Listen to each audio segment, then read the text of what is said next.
What are the top 10 reasons my child should attend a traditional K-12 public school? Well, it is one of the most important questions a parent can ask. And if you are a public school administrator or central office leader, it is also one of the most important questions you will ever be asked to answer. Not with a brochure, not with a dashboard, but with the lived reality of what happens inside your buildings every single day. Now, I want to be honest with you. After decades of walking the halls of schools, sitting across from superintendents, coaching principals, and watching teachers pour themselves into classrooms that sometimes pour very little back into them, I have seen what works and what quietly chips away at the promise of public education. And I believe the answer to that parent's question starts not with what your school offers, but with how your school leads. You see, when a parent asks why they should choose a traditional public school, they're not really asking about test scores, extracurricular activities, or facility upgrades. They are asking something far more personal. Who will show up for my child? That question deserves a serious answer. And too often, school leaders give the wrong one, not because they lack heart, but because they have been conditioned to lead with programs instead of people. They lead with spreadsheets when they should lead with stories. They measure what is easy to count rather than nurturing what is difficult to quantify. Belonging, belief, and the kind of consistent care that tells a child, you matter here. This is where many well-meaning school systems quietly lose the plot. They invest in the systems and forget to invest in the souls running them. I want to share with you my lived experience. Years ago, when I worked alongside a principal who inherited a building that the community had written off. Test scores were low. Teacher morale was low. Parents were fleeing to charter schools and private options. And really, who could blame them? The building itself seemed to carry the weight of every unmet promise. But this principal did something that changed everything. She did not arrive with a new initiative. She did not launch a brand campaign or schedule a community listening tour with catered appetizers. She showed up early. She walked the halls every day and learned every child's name. She genuinely asked her teachers what they needed to do their best work, and she protected that answer with everything that she had. Within 2 years, that's right, 2 years, teachers stopped leaving. Parents started returning. The building did not change. The leadership did. You see, she understood, and research continues to affirm that school culture is not built in boardrooms. It is built in the daily, deliberate choices of leaders who believe that every person in the building, every child, every teacher, every custodian, is worthy of being seen. As Roland Barthes so powerfully articulated, the relationship amongst adults in a school building has more influence on the quality of learning than any other factor. So I know you're wondering, what gets in the way then? Well, here is what I've seen far too often, and I say this with love for the profession. School leaders get trapped in reactivity. They spend their days managing crises, attending meetings that could have been emails, and chasing compliance metrics that tell them very little about whether children are actually thriving. They are so busy running the machine that they forget to ask whether the machine is running in the right direction. And when that happens, something subtly but devastating occurs. Teachers feel unseen. Students feel like numbers. Parents feel like they are being managed rather than partnered with. And slowly, the trust that makes a school community great begins to erode. The answer is not another professional development day. It's not a new curriculum adoption or a rebranded strategic plan.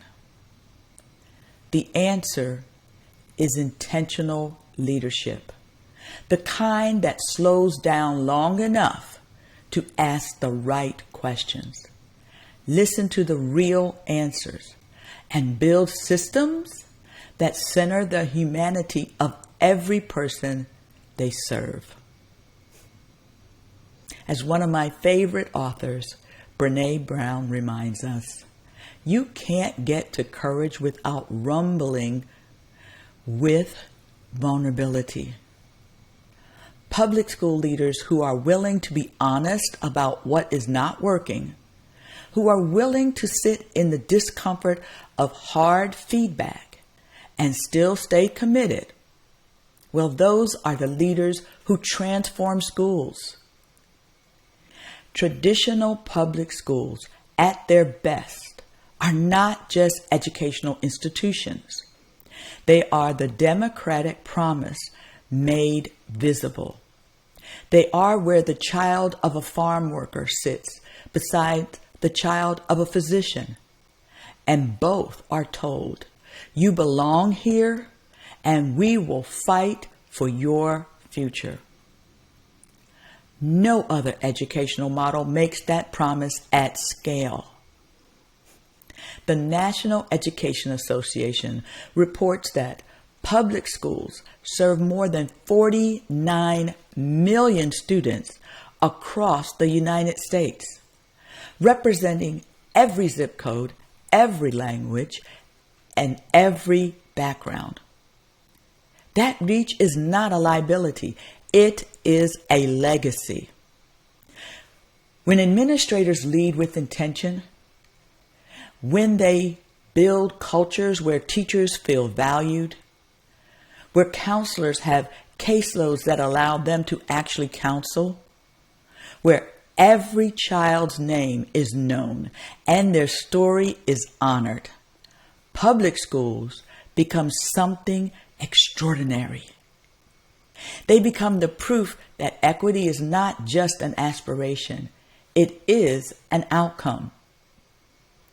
John Hattie's landmark synthesis of over 800 meta-analysis on student achievement found that teacher-student relationships and strong instructional leadership are among the highest impact factors in student learning. Not technology, not facilities. And while they're both important, the key is people leading people with purpose and precision. So if you are a principal, Walk your building tomorrow, not to evaluate, but to connect. Ask a teacher one genuine question. What do you need from me this week? Then do something about the answer. If you're a central office leader, audit your meeting calendar. Ask yourself honestly, how much of my time is spent in spaces that directly impact instruction and culture? Shift the ratio. And if you are ever asked by a parent, why should my child attend this school? Don't reach for the brochure. Tell them the truth. Tell them about the teacher who stayed late to help a struggling reader. Tell them about the counselor who noticed a child was not quite right and made a call that changed a family. Tell them about the community that shows up every morning, every year, because they believe in what public education can be. That is your answer. That is your brand. So the question this post started with, what are the top 10 reasons my child should attend a traditional K-12 public school, is really a larger question in disguise. It is asking, who will show up for my child? And the answer, for millions of students every day, is their traditional public school will. Now, I want to be transparent with you about what I have seen across decades of educational leadership.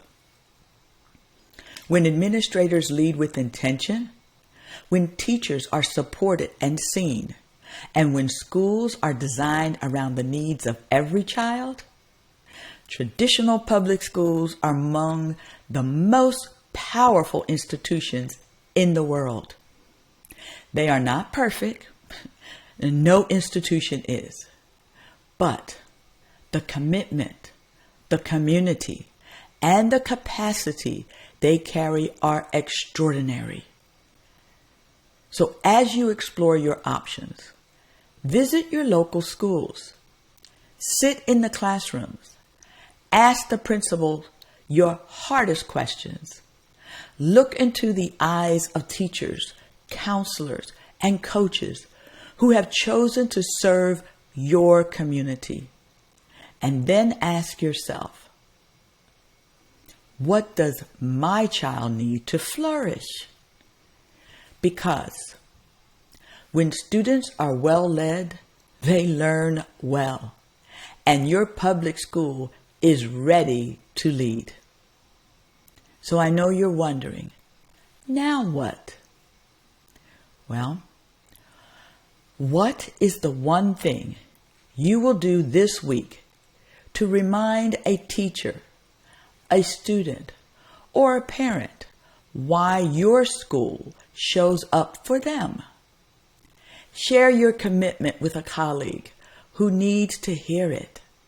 Remember, leadership is not a title. It is a daily decision. Make yours count.